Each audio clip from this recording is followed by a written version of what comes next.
In 2020, a pop singer who had been kidnapped and held captive in real life wrote an open letter to Netflix asking them to take down a film that romanticized the same thing that happened to her. Netflix kept the film up, then made 2 sequels. The audience defended it. The real question is how we even got to this point that defending it is morally okay.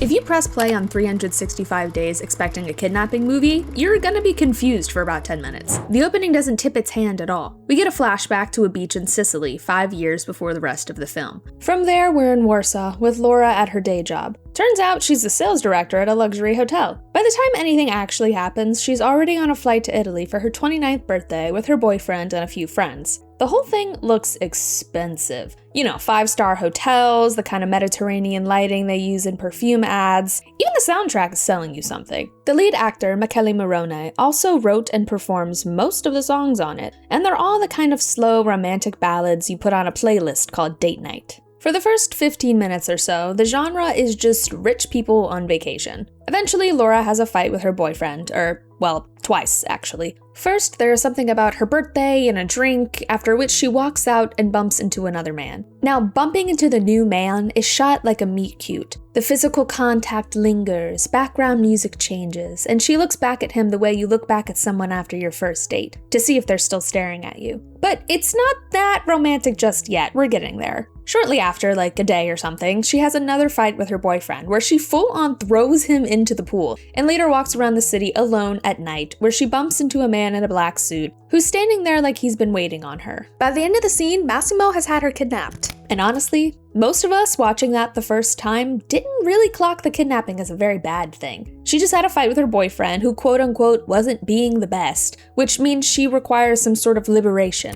The kidnapping is framed as the start of something new and fresh, because every choice on screen was contrasting her to be better off with someone else than with her current boyfriend. But there's so much the film just leaves out, and we just cut to morning. She's waking up in a beautiful bedroom in a beautiful villa and clean sheets. The film doesn't show us the grab or the struggle. Whatever got her from a side street to his bed never makes it to screen. We get the before and the after, with the bad part edited out. That's a deliberate choice, and a horror director would never make it. If you shot the same scene as horror, you'd hold on to that moment of force. You'd shoot it tight and show the panicked face of Laura, maybe even a little bloody. You'd make it the most shocking experience you can, because that is what kidnappings are. Shocking. 365 Days does the opposite. It's treating the kidnapping the way a rom-com treats a hangover scene. We woke up here, let's see what happens. The framing tells us she's somewhere nicer than where she fell asleep. The word upgrade would feel weirdly fitting, and once that romantic frame lands, every scene after it gets to inherit it. The camera made the call before we did, and if the camera didn't convince you, there was one word trick the film pulled, and if you've ever watched anyone try to defend Massimo, you've heard one line do most of the work. He delivers it early, just after Laura realizes she can't leave. He turns to her, calm as anything, and says, I won't do anything without your permission. Wait until you want me. You desire me, come to me yourself. Out of context, it sounds like a gentleman, really. But look at where she is when he says it. She's been kidnapped. She's at his villa. He's just told her she has 1 year to fall in love with him and that the door isn't opening on her terms. There's no version of her walking out, and they both know it. So what choice does she have? She can come around to him on his timeline, or she can stay in the villa indefinitely. No other options. And that's the genius of the line, if you can call it that. It's pre-laundered for the fans. Pull it out of the film, post it on its own, and it reads as restraint. You only have to forget that he's saying it inside a room she didn't choose to enter. So let's zoom out for a bit and see what women go through when they're actually experiencing abuse. In 1979, a psychologist called Lenore Walker published a book called The Battered Woman. She'd interviewed 1,500 women who had been in violent relationships, and she noticed a pattern. The relationships moved in loops. Walker called it the cycle of abuse. It has 3 stages. Tension building, where the controlling behavior escalates and the victim starts walking on eggshells. An incident, where the violence happens. Reconciliation, where the abuser apologizes, gives gifts, makes grand gestures, swears it'll never happen again. Then the cycle starts over. Lay that cycle over the romantic arc of 365 days, beat for beat, and it fits. The kidnapping is the incident. The villa, the suites, the yacht, the shopping spree, all of that is reconciliation. The reconciliation is every time Laura settles into the life he's built around her. The tension building is every time he raises his voice or grabs her arm, every time he reminds her, with that quiet menace the film treats as charisma, that he runs everything she can see. The rescue scene is the cleanest example. He indirectly pushes her overboard, or maybe it is directly, then dives in and saves her. She wakes up with him beside her, and thanks him for saving her? I feel like that's kind of the moment the film treats as the start of her loving him, where in reality it's a textbook reconciliation phase. The hero saves you from the danger he created, which means the love story is the cycle of abuse, but like romanticized. The obvious response when you put it like that is to say the people who made the film couldn't have meant it, that nobody sets out to write the cycle of abuse and call it a romance. Whenever you make this kind of argument about a film, somebody pushes back with the same defense. You're reading too much into it, the author didn't mean any of that, which is a fair instinct, sometimes. Authors get overread all the time.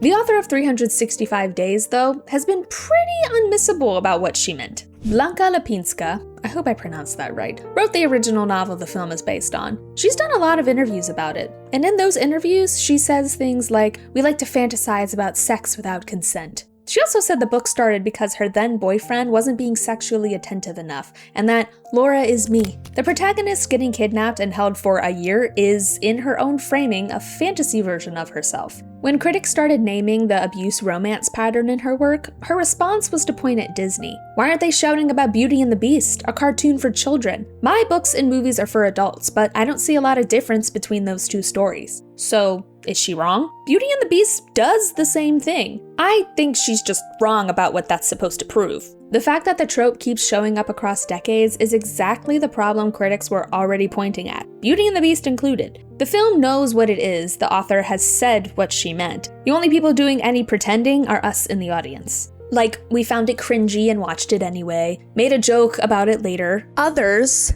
dedicate an entire YouTube video to it.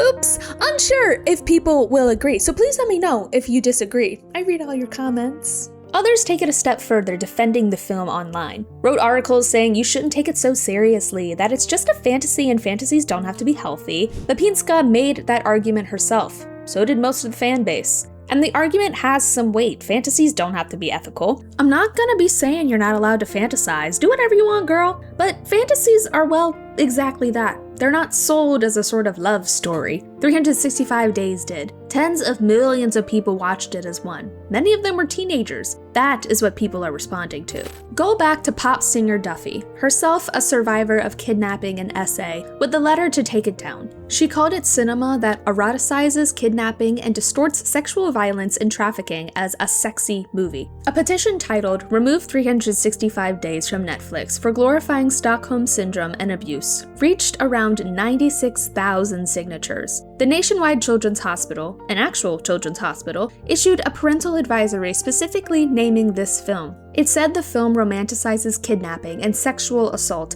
and said that it had become popular with teenage viewers. While that was happening, fans were probably sending the lead actor messages asking him to kidnap them. So what does Netflix do? They greenlit 2 sequels. By this point, the conversation has stopped being about whether 365 Days is a good or bad film. I think we should talk about what we should actually show as romantic, and what happens when we hand a generation a film like this before they've ever had a real relationship to compare it to. There are romance films that do this. Films that handle the same emotional intensity, the same questions of consent and power, without lying about what they are, which is where we go next. Normal People is a 2020 BBC and Hulu series adapted from Sally Rooney's novel. It came out the same year as 365 Days. It's about a romance between 2 Irish teenagers, Connell and Marianne, that runs from secondary school through university. And it does almost everything 365 Days does, but this time with honesty. Both shows have intense, sometimes violent, emotional dynamics. Both have sex scenes that show real power being negotiated between 2 people. The difference is that Normal People knows what it's looking at. Early in the show, Connell and Marianne sleep together for the first time.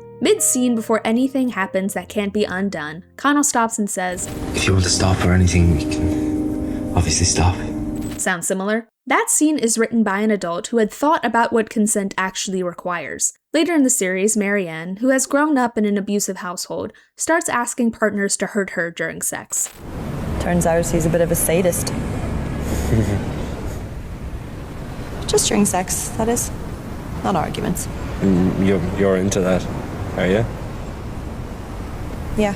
She's coded the abuse as love. When she eventually asks Connell to do the same, he refuses. The show treats that refusal as the portrayal of real love. These are two films using almost the same word in completely different ways. Massimo's "I will do nothing without your consent" is a line he says inside the locked room. Connell's refusal is the line he says when his partner is asking him to repeat what was done to her. Normal People also has men who do hurt Marianne, Jamie and Lucas, and her own brother. When those men hurt her, the show shows the harm and what it costs her. No romance involved. The genre can do this. If you look at the timeline, it was released in the same year and streaming era. The only difference is what the camera and the script decided to be honest about. So then comes my personal take. I feel like the dishonest version is just way more apparent in modern cinema. In 2008, Twilight gave us Edward Cullen, a man who watches Bella sleep and follows her around because he can't help himself. The film calls that destiny. In 2015, 50 Shades of Grey gave us Christian Grey, who tracks Anna's location,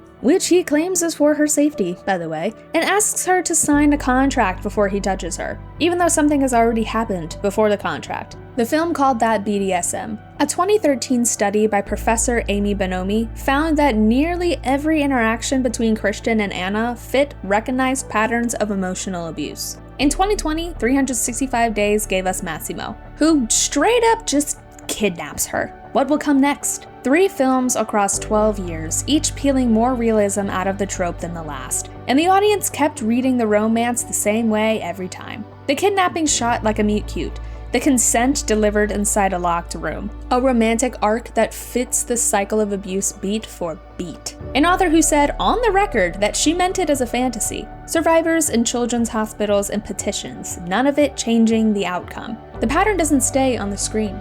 The instincts you train watching this stuff travel with you. When somebody is intensely possessive in real life and you read it as flattering. When somebody isolates you from your friends and you read it as wanting you to themselves. When somebody monitors your phone and you call that interest. When somebody makes a grand gesture after hurting you and you call that love. The hardest part of unlearning this is realizing that a lot of what we were taught to find romantic, we should have been taught to find scary. And the films telling us otherwise weren't doing it by accident. But at least it's not as bad as the impact of only casting pretty actresses. Don't know what I mean? Click here to find out.